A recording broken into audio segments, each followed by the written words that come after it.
What a spectacular closure to 2023. During this holiday season, I mean, I don't know about you, but wow.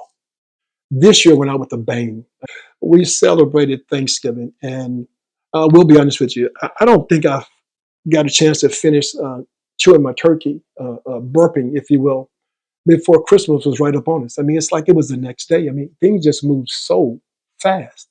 I mean, Thanksgiving was spectacular. Here's Christmas right up on top of us. And, you want to kind of slow down, if you will, and digest a little bit. I mean, you're talking about a month between the two, but it felt like a day. I mean, and when you're talking about celebrating the birth of Jesus Christ, yes, Christmas, yes, if you want Jesus to abide in you, you must first abide in him. I mean, that day just came so fast. And then if that wasn't enough, my daughter got married on New Year's Eve. And so here we are celebrating New Year's Eve. We're celebrating this wedding. Wow. I mean, I'm telling you, it was a spectacular season. And then Dallas had this drone show for New Year's Eve, and it was awesome. It was on point. If you missed it, go to YouTube and watch it because the year ended on what I call a high note.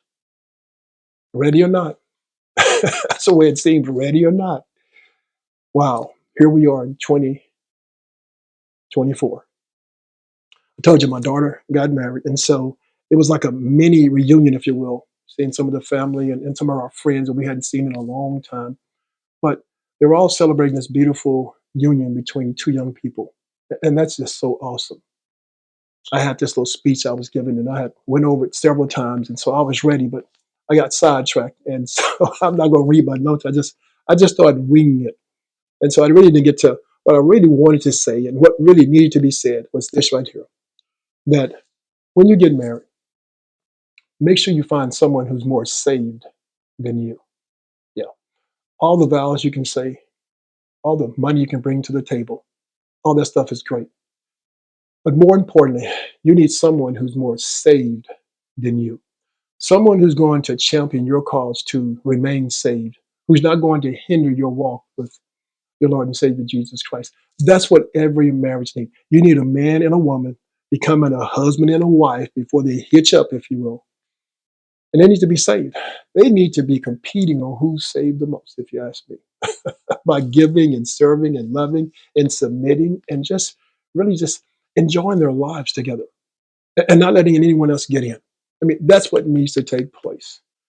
And so when I got home, exhausted as I was, I laid there for a moment and just started revisiting some of the conversation that I was in. And I kept hearing the same statement echoed over and over again because keep in mind, I hadn't seen my siblings in quite a few months or years, and I hadn't seen some of my friends in years. And so this statement keeps coming up because we all feel the same way. Everyone kept making the statement, we need to do this more often. Yeah, we should start getting together more often because this was so much fun. This was awesome. Now, I truly believe that we all have good intentions, but good intentions often fizzle out.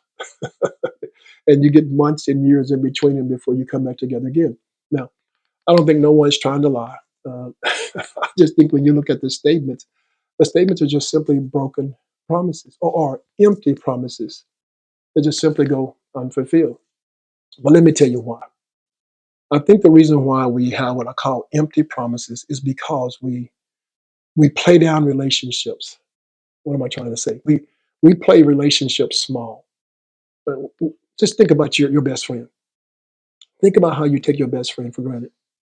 I mean, you do. Come on, because they're gonna ride with you. They know that you're crazy. They know that you're gonna be there when it's all said and done. But for the most part, you take that relationship for granted. Yeah, we think we have all this time to do something later, and guess what? Later becomes late, and then sometimes late becomes never. You never get a chance because you keep pushing things off. You keep trying to just take those things for granted, and you don't realize that every relationship needs to be cultivated. Every relationship, every relationship needs to be nurtured. If not, they'll just simply die. They'll just wither up and die. I mean, that's what will take place because someone's always pouring in more than the other person, and that's okay in some sense because sometimes some people are just too needy. However, though, every relationship needs to be cultivating? Are you cultivating? Are you nourishing the relationship that you're in right now? Or are you that person who continue to make excuses and therefore you have what I call empty promises? I have a friend who flew all the way from Nigeria the night of my daughter's wedding, 15, 20 hour flight. And he had just got in. I mean, you're talking about no more than an hour of rest, if you can call that rest. I mean, his eyes so tight when I see him. He steps in. He says, I'm not going to be here long. I said, man, I'm just so proud you're here. I mean, come on, that's just awesome. You know why he showed up? He showed up because, yes, he made a promise. And so he was there. Now, I've got family and friends who are right here in the city and didn't make it. And hey, don't get me wrong. For whatever reason, they had a reason. I'm quite sure. But for someone to come 15, 20 hours across the world and to make it, I mean, wow, that's a true friend, committed to his promise. Jesus was committed to his promise for you and I. All we have to do is to follow him. Some of us have parents and siblings. Some of you do, right there in the same city with you. Some of you have parents and family who's out of the country or out of the state, and you keep making these promises that you're going to visit them, you're going to come see them. And the years have stacked up now of empty promises. You still haven't showed up. And so guess what? You're no more for empty promises than for yearly visits. Now that's pretty sad when you think about it. I mean, you look at what the prophet Isaiah tells us in Isaiah 55:3. So shall my word be that goeth forth out of my mouth. It shall not return unto me void. Or your words full of empty promises? Only you can answer that question. You know how many times you tell somebody, we're going to make this happen. We're going to go to lunch. We're going to go to dinner. I mean, only you know that. And how many times have you failed them? How many times have you failed yourself? He goes on to say, but it shall accomplish that which I pleased. There we go. There we go. It shall accomplish that which I please. And so when you have a friend or you have a spouse or you have a sibling, when you have someone that pleases you to be in their company. Some of y'all about status, and if it's not somebody way up, you ain't going nowhere. You're just talking. But some of you just have relationships. It's just simply genuine relationships that pleases you to be there in that relationship, and you're not taking it for granted because you are cultivating it, and it's cultivating you. See, that's what promises are, that you stick to your promises. And then he goes on to say, and it shall prosper in the thing whereunto I sent it. He said his word won't go and come back void. He said, no, no, no, no, no. What I'm dealing with here is that when I say something, I say something. Let me say it like this. If you don't mean it, then don't say it. If you don't mean it, please stop saying it. We need to do this more often. I'm going to make sure, no, don't say it. If you don't mean it, just don't say it. Just keep talking about the stuff that you always talk about that's really fruitless. They're just empty words. God doesn't make empty promises because his word is his bond. When did your word stop being your bond? I think that's what I'm trying to get to. Your word needs to be your bond. We are good at showing up for special occasions, but we don't occasionally show up enough to nurture our relationships. Let me say that again. We are good at showing up for these special occasions, special events, but we don't occasionally show up enough to nurture our relationship. We say we love each other and we respect each other, but we don't show it because we don't occasionally show up. How often have you planned to break bread with a friend? Or, how often have you tried to set something up and it just kept falling through? Let me tell you what's going on. It becomes like a sickness, if you will, like a cyclical cycle of empty promises. Yeah, I'm harping on this one because I think we do this too much, and I think it's time out. Every time you see your friend, you see your family members, y'all start shaking your head. You kind of feel embarrassed because you made some empty promises. You made some promises that were just simply empty, because you hadn't seen this person in a long time. And so when you see them, you start making statements. That's more like what I call relatable excuses, such as, man, I don't have enough time in the day. I mean, this job is kicking my tail. I mean, man, I'm telling you, time is just flying by, you know. I mean, I'm trying to be this good family man. I mean, you make all these statements that are really just empty promises. And it's relatable because the other person starts agreeing with you because they have broken empty promises as well. So for a moment, I want you to look at your schedule. And I can tell you now, if you let me look at your schedule, I can tell you your schedule is not that busy. No, no. I mean, look at all the time you waste on social media, waste in front of the TV, all the time you waste sleeping, all the time you waste with these imperfect thoughts. I mean, just think about it. But I can tell you right now, your schedule, yes, I can guarantee, like Charles Barkley said on TNT, I guarantee your schedule isn't as busy as you are, doing things that have no meaning to them, have no substance to them. Let me say it again. Your schedule isn't as busy as you are, doing things that you shouldn't be doing. Yes, being in places that you shouldn't be. And see, if you take that time and nourish your relationships, wow, how awesome would your relationships be? Because see, some of you are loners and you're saying, well, I don't really have any friends. I don't have anybody. You do. You just don't want that individual because that individual is not pleasing you, as the prophet is saying, that these things should be pleasing you. You want something that you don't have. You want something that you can't get. And so you'd rather just stay in your little, if you will, little isolated area and just have a pity party about what you don't have. But if you were to just take your time and look at your schedule, you do have time to make things happen. Please don't let the devil start scheduling your appointments. I fear that that's what some of you are doing. Like I say, stop saying, yeah, stop lying, stop swearing, stop making broken promises.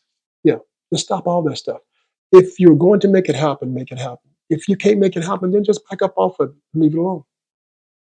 I love what I see with the millennials and the Gen X and the Gen Ys and the Gen Zs. I mean, I like how I see them all over social media getting together and just enjoying, nourishing their relationship through traveling and just having fun activities, doing things together. I think that's awesome.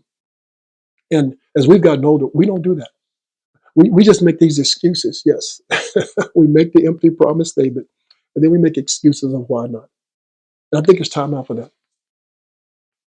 Have you ever seen the world through someone else's eyes because your sight is somewhat limited? I love seeing the world through my daughters and my sons and my grandchildren's eyes because sometimes we sit back and we start limiting ourselves and we just start chilling, if you will. My thing is, we've enjoyed our our life up to this point. We've worked, and now we feel like we owe it to ourselves to just sit back and chill. And let me tell you, you do. But if you don't move, yes, you're talking about empty promises. Oh, you're gonna have more than empty promises. You're gonna have so much stuff that locks up on you. So my thing is to flow. Yeah, flow with your children if you have to. Flow with friends and who you see traveling. You've got to get out there and just start enjoying yourself. Stop making these empty promises. You know that statement. If you if you do you want to get away? If you don't want to get away, that's okay. But what happened to just simply having a picnic, having a cookout, if you will, in the park? That's simple stuff. Don't cost no money. I'm trying to tell you, make some commitments in those areas. Attend a sporting event. I mean, have you ever went to a high school game? One where none of your relatives are playing. It's just a game, and you and your wife just went out to do something together because y'all are committed, yeah, to not have empty promises. I mean, just walk in downtown is just awesome. Just to people watch, as we say. You got to get out, having dinner with friends, and really setting a date and making it happen. I mean, just sightseeing, going to the arboretum, the stockyards. I mean, camping, looking at relics, or riding the old train system. I mean, what's wrong with going to the museum? I mean, what's the common interest that you do have that you just simply have just stopped moving and just thought, yeah, I call it losing. Because that's what's happening. You're losing ground. Hey, what's happening? We play too much with yay, yay, and nay, nay. What am I trying to say? Our mouths, our confession of saying some things that we want to do, but we never do them. To me, you're doing what the Bible says. I think it's in Matthew where it says, stop communicating. And, if If you're going to do anything, let your yes be yes and your no's be no's. Everything else is just simply evil. Everything else is just simply corrupt communication. If you're going to make some commitments, if you're going to have some obligations, then stick to it.